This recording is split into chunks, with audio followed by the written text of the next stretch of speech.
সুপ্রিয় শিক্ষার্থী বন্ধুরা, learn with Khokon sir YouTube চ্যানেলের পক্ষ থেকে তোমাদের শুভেচ্ছা এবং স্বাগতম। আজকে আমরা পদার্থবিজ্ঞানের দ্বিতীয় অধ্যায় গতি এই অধ্যায় থেকে স্লেট বোর্ড 2021 সালে আসা একটি সৃজনশীল প্রশ্ন সমাধান করার চেষ্টা করব। সৃজনশীল প্রশ্নটা হচ্ছে এইরকম যে নিচে একটি গতিশীল গাড়ির বেগ বনাম সময়ের তথ্য দেওয়া আছে। সময় এর এককটা সেকেন্ড এবং বেগের এককটা মিটার পার সেকেন্ডে নেওয়া হয়েছে। আমরা যদি এই তথ্যটা একটু ভালো করে বোঝার চেষ্টা করি তাহলে আমরা দেখব যে 0 থেকে 60 এইটুকু সময় পর্যন্ত বেগ ক্রমান্বয়ে বৃদ্ধি পেয়েছে। এরপরে 60 থেকে 80 পর্যন্ত বেগ বৃদ্ধি পায়নি। এরপর 80 থেকে 120 পর্যন্ত বেগ ক্রমশ হ্রাস পেয়ে একটা পর্যায়ে 0 হয়েছে। তাহলে এর আলোকে যদি আমরা একটা লেখচিত্র অঙ্কন করার চেষ্টা করি তাহলে সেটা হবে এইরূপ। তাহলে এটা হচ্ছে এক্স অক্ষ নিব, ওয়াই অক্ষ এটা। এক্স অক্ষ বরাবর আমরা নেব সময়, সময়টা অবশ্যই সেকেন্ড এককে, এবং ওয়াই অক্ষ বরাবর আমরা নেব বেগ মিটার পার সেকেন্ড এককে। সময় যখন 0, বেগ তখন 0 এই বিন্দু। সময় যখন 20, আমরা ধরে নিলাম এটা 20, বেগ তখন কত 4, এটা হচ্ছে 4। তাহলে এই দুইটা বিন্দু অবশ্যই এখানে মিলিত হবে। সময় যখন 40, আমরা ধরলাম এটা 40 এবং বেগ তখন 8, আর পরস্পরকে নিশ্চয়ই এরকম একটা বিন্দুতে ছেদ করবে। সময় যখন 60, বেগ তখন 12,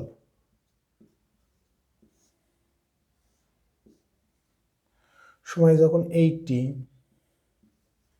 বেগ তখন 12, এক্ষেত্রে বেগের কোনো পরিবর্তন হয়নি। সময় যখন 100, বেগ তখন 6, বেগ তখন 6, তাহলে এটা 4, তাহলে 6 আমরা ধরে নিলাম এর মাঝে, তাহলে এই বরাবর। সময় যখন 120, বেগ তখন কত 0 এখানে। তাহলে বিন্দুগুলো যদি আমরা যোগ করার চেষ্টা করি তাহলে আমাদের গ্রাফটা এরকম হবে, এবং এই গ্রাফটা অবশ্যই একটা লেখচিত্রে সব কাগজ তোমাদের দেওয়া হবে পরীক্ষায়, সেই সব কাগজে অঙ্কন করতে হবে। ঠিক আছে, এখন খেয়াল করো আমাদের বের করতে বলছে গ নম্বরে 1 মিনিট 20 সেকেন্ড এ অতিক্রান্ত দূরত্ব কত। 1 মিনিট মানে হচ্ছে 60 সেকেন্ড প্লাস হচ্ছে 20 সেকেন্ড, তার মানে 80 সেকেন্ড এ অতিক্রান্ত দূরত্ব আমাদের বের করতে হবে। আমরা যদি দেখি 80 সেকেন্ড কোন অংশটা বোঝাচ্ছে, 80 সেকেন্ড হচ্ছে এটা 0 থেকে 80, এইটুকু অংশের মধ্যে দেখো দুইটা অংশ রয়েছে, একটা হচ্ছে ওএ, একটা হচ্ছে এবি, অর্থাৎ 0 থেকে 60 পর্যন্ত সুষম ত্বরণে গেছে বস্তুটা। আর তোমরা খেয়াল রাখবা বেগ বনাম সময়ের গ্রাফ থেকে আমরা কি পাই, ত্বরণ পাই। তাহলে বেগ বনাম সময়ের গ্রাফ থেকে আমরা ত্বরণ পাই 0 থেকে 60 এইটুকু সময়ে দেখো আমরা সরল রেখা পাচ্ছি, তাহলে আমরা বলবো এক্ষেত্রে সুষম ত্বরণে যাচ্ছে গাড়িটা, এবং এবি পর্যায়ে বেগের কোনো পরিবর্তন হচ্ছে না, তাহলে আমরা বলবো সমবেগে যাচ্ছে।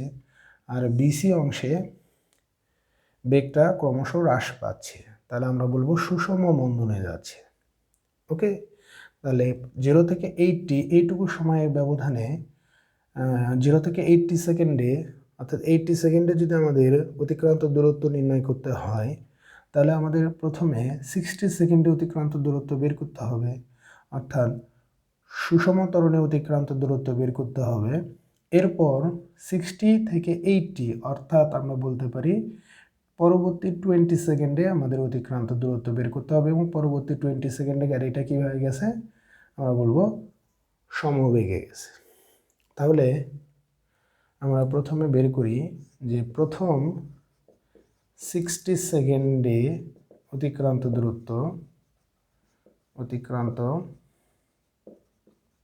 দূরত্ব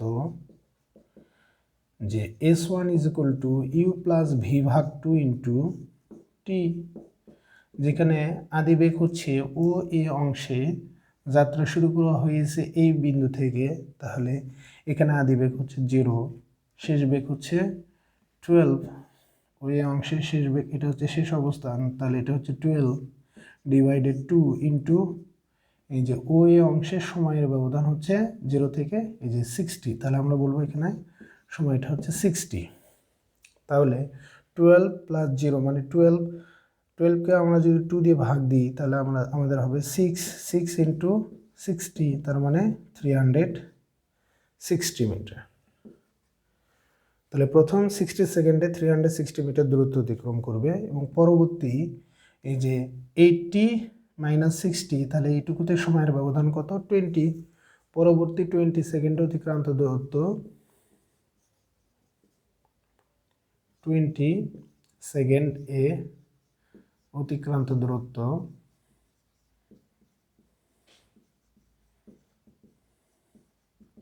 S2 ইজ ইকুয়াল টু হবে ভি গুণন টি। যেহেতু পরবর্তী 20 সেকেন্ড সমবেগে গিয়েছে, তাহলে সমবেগের অতিক্রান্ত দূরত্ব আমরা জানি ভি গুণন টি, যেখানে ভি এর মান হচ্ছে 12 এবং টি এর মান হচ্ছে এখানে 80 মাইনাস 60, তার মানে 20, তার মানে এখানে আমরা যদি বলি তাহলে 240 মিটার। অতএব 60 plus 20 second is equal to 80 second এ অতিক্রান্ত দূরত্ব is equal two S1 plus S2। S1 এর মান হচ্ছে 360 প্লাস 240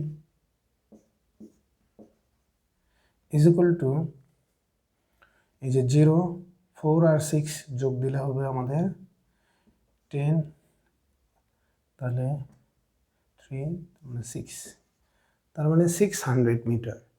তাহলে প্রথম 80 সেকেন্ডে 80 সেকেন্ড মানে কিন্তু কত 1 মিনিট 20 সেকেন্ড, তাহলে আমরা বলতে পারি 1 মিনিট 20 সেকেন্ড, অর্থাৎ 80 সেকেন্ডে অতিক্রান্ত দূরত্ব 600 মিটার। এখন আমাদের যেটা বের করতে হবে যে ঘ নম্বর প্রশ্নে আমাদের বলছে যে উদ্দীপকের ছক হতে বেগ বনাম সময় লেখ অঙ্কন করে গতির বিভিন্ন অবস্থা ব্যাখ্যা করো।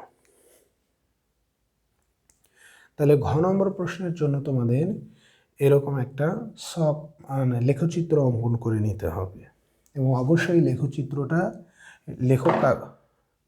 তোমাদের যে গ্রাফ পেপার দেওয়া হবে অবশ্যই সেই গ্রাফ পেপারে অঙ্কন করতে হবে এবং অঙ্কন করার পর এর বিভিন্ন অবস্থানে গতির বিভিন্ন অবস্থাটা ব্যাখ্যা করতে হবে। তাহলে আমরা বলবো যে এরকম অঙ্কন করার পর আমরা বলবো যে ও এ অংশে এই ক্ষেত্রে বেগের পরিবর্তনের হারটা একই। আমরা বলবো ও এ অংশের বিভিন্ন বিন্দুতে বেগের পরিবর্তনের হার একই, অর্থাৎ প্রথম 20 সেকেন্ড পর বেগের পরিবর্তন আমরা যা দেখব পরবর্তী 20 সেকেন্ডেও বেগের পরিবর্তন তাই, তার পরবর্তী 20 সেকেন্ডেও বেগের পরিবর্তন সেম হবে। অর্থাৎ আমরা যদি বের করি যে যে ও এ অংশে ত্বরণ যে এ ইজ ইকুয়াল টু ও এ, তাহলে ভি মাইনাস ইউ ভাগ কত টি, তাহলে শেষ বেগ ও এ অংশে শেষ বেগ হচ্ছে আমার 12, আদি বেগ 0 যেহেতু এই পয়েন্ট থেকে যাত্রা শুরু করছে এবং সময় হচ্ছে কত 60, তাহলে 12 ডিভাইডেড 60, তাহলে আমরা যদি ভাগ করি তাহলে আমাদের হবে 0.2 মিটার পার সেকেন্ড স্কোয়ার। তাহলে যে ও এ অংশের প্রত্যেকটা বিন্দুতে বেগের পরিবর্তনের হার 0.2 মিটার পার সেকেন্ড স্কোয়ার এবং এ বি অংশে ত্বরণ এ বি অংশে ত্বরণ হবে ভি মাইনাস ইউ ভাগ কত টি। এ বি অংশের এ বিন্দুতেও বেগ যা, বি বিন্দুতেও বেগ সেম, অর্থাৎ আদি বেগ এবং শেষ বেগ সমান। 12 মাইনাস 12 ডিভাইডেড সময়ের ব্যবধান কত 20, তাহলে 0 ডিভাইডেড 20, তার মানে 0 মিটার পার সেকেন্ড স্কোয়ার। তাহলে যেহেতু এ বি অংশে বেগের কোনো পরিবর্তন হয়নি, তাহলে এই ক্ষেত্রে ত্বরণ 0। আবার বিসি অংশে ত্বরণ হবে is equal to V minus U ভাগ টি। তাহলে বিসি অংশে শেষ বেগ হচ্ছে কত 0, এবং আদি বেগ হচ্ছে বি পয়েন্টে যেহেতু যাত্রা শুরু করতেছে, তাহলে আদি বেগ হচ্ছে 12 ডিভাইডেড কত 80, আর এখানে 120, তাহলে 40। তাহলে আমরা বলবো হচ্ছে -12 ডিভাইডেড 40।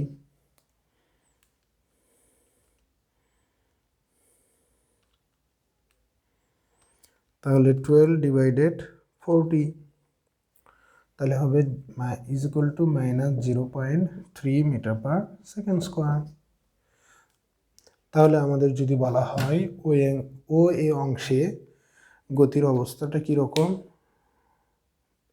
বা বেগের অবস্থাটা কীরকম, তাহলে আমরা বলবো ও এ অংশে বেগের পরিবর্তনের হার বা ত্বরণ হচ্ছে 0.2 মিটার পার সেকেন্ড স্কোয়ার প্রত্যেকটা বিন্দুতে। এ বি অংশে যেহেতু বেগের কোনো পরিবর্তন হচ্ছে না, তাহলে এই ক্ষেত্রে ত্বরণ হচ্ছে 0, এবং বিসি অংশে যেহেতু বেগ ক্রমশ হ্রাস পাচ্ছে, তাহলে এখানে বেগের পরিবর্তনের হারটা হবে ঋণাত্মক, এবং সেক্ষেত্রে প্রত্যেকটা বিন্দুতে হবে -0.3 মিটার পার সেকেন্ড স্কোয়ার। আশা করি শিক্ষার্থী বন্ধুরা তোমরা সৃজনশীল প্রশ্নের উত্তরটি বুঝতে পেরেছ। ধন্যবাদ তোমাদের সবাইকে।